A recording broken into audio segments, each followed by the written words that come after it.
Okay, let's dive right into this explainer. Today we're unpacking a total masterclass in subverting those hyper-competitive gaming tropes. We're zeroing in on a genuinely fascinating piece of world building from the Sugar Rush universe. It's this artifact that literally takes the cutthroat vibe of arcade racing and flips it entirely upside down. It proves for a fact that you can have blistering high speeds and massive stakes without, losing your heart along the way. So, that brings us to the ultimate question. How do you keep a fierce competition from turning sour? If you spent any time at all playing competitive racing games, you absolutely know the vibe we're talking about here. It gets intense, right? Tempers flare up, massive rivalries form out of nowhere, and winning can so easily become literally the only thing that matters. So how do you maintain genuine kindness in an environment that literally rewards you for leaving everyone else in the dust? Just think about the absolute chaos of the dynamic we're dealing with. You've got racers like Taffeta Muttonfludge, fiercely driven and totally notorious for her brutal taunts, squaring off against someone like Swizzle Malarkey, who wouldn't hesitate for a second to use a track hazard to his advantage. These guys aren't just cute little avatars. They are deeply competitive racers with absolutely massive egos. When you put them on the starting line together, the tension is just completely palpable. And honestly, the roster just gets more vibrant and intense from there. Throw Snowana Rainbow and Rancis Fluggerbutter into the mix. Every single one of these racers brings a super distinct, sugar-fueled personality to a track that is literally filled with hazards. We're talking licorice loops and giant jawbreaker boulders. In a standard arcade setup, personalities like this would inevitably clash, breeding a totally toxic, win-at-all-costs environment, because the stakes are just incredibly high the second those starting lights go out. Add Candlehead and Gloyd to the lineup and just try to imagine unifying this bunch. You've got a dozen distinct, flashy racers, all completely hopped up on candy fuel and all completely desperate to cross that finish line first. The real challenge for the leader of this game isn't just basic track maintenance, it's community maintenance. Like, how in the world do you govern a space where everyone's primary job is literally to beat everybody else? Which brings us to Section 1. Vanellope's quiet inspiration. The background sources paint such a beautiful picture of how this whole thing actually came to be. Just imagine it, a chaotic Grand Prix just wrapped up. Taffeta was taunting, Swizzle got stuck in a loop, your standard everyday drama, right? Well, that evening, in the quiet of the Candy Castle, bathed in this beautiful flickering rainbow glow from the stained sugar windows, Vanellope sits down. She's got a peppermint quill and a spun sugar napkin, and she starts drafting these silly oaths to mandate good behavior. But she pretty quickly realizes a bossy rulebook just isn't going to cut it. She needed something way deeper. And to fully grasp why she needed something deeper, we really have to look at the author herself, President Vanellope von Zweets. She didn't grow up as some celebrated, beloved racer. She grew up as an outcast. During her glitch days, she experienced firsthand exactly what it felt like to be totally excluded. She knew the feeling of a tummy twisting in knots, and not from eating too much candy, but from pure, crushing loneliness. Because of that past trauma, her whole leadership style heavily prioritized healing, inclusivity, and emotional safety, way above rigid traditional racing rules. Let's move on to Section 2. Anatomy of the Oath. Written right there on that spun sugar paper, we have the Sugar Rush Speedway Tummy Pledge. Just notice the language she uses. We, Sugar Rush racers, do solemnly swear.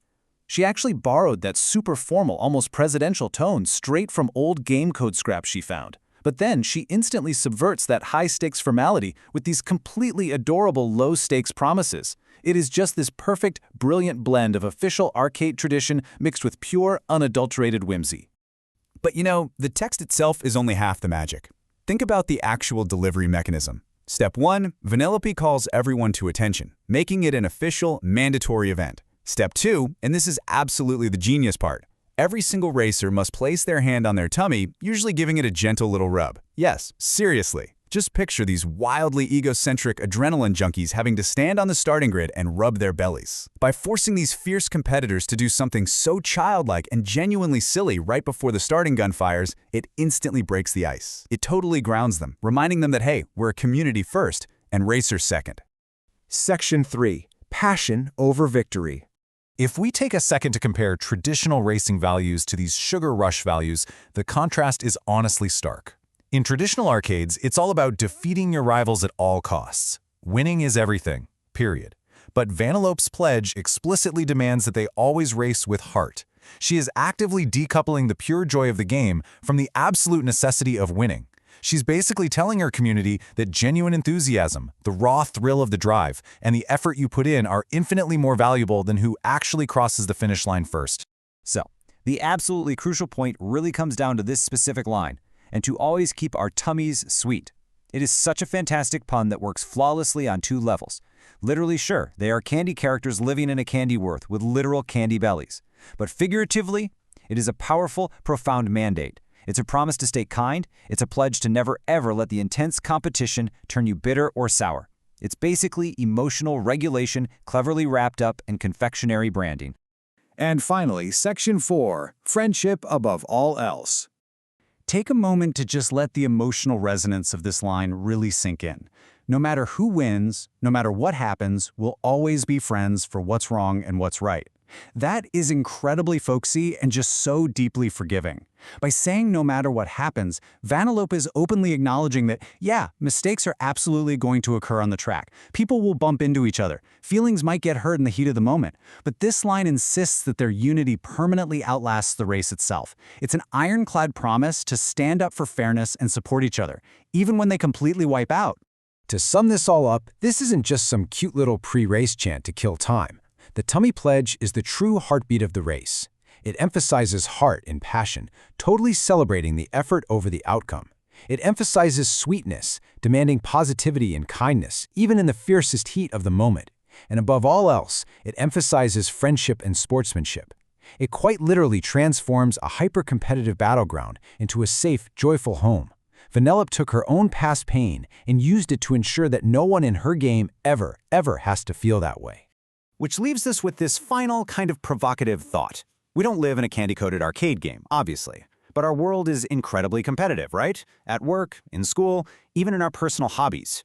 If a silly little tummy rub and a sponge sugar promise can keep a fierce candy race sweet, how can we bring that exact same passion over victory into our own competitive lives? How can we make absolutely sure we are always racing with heart and keeping our own tummies sweet?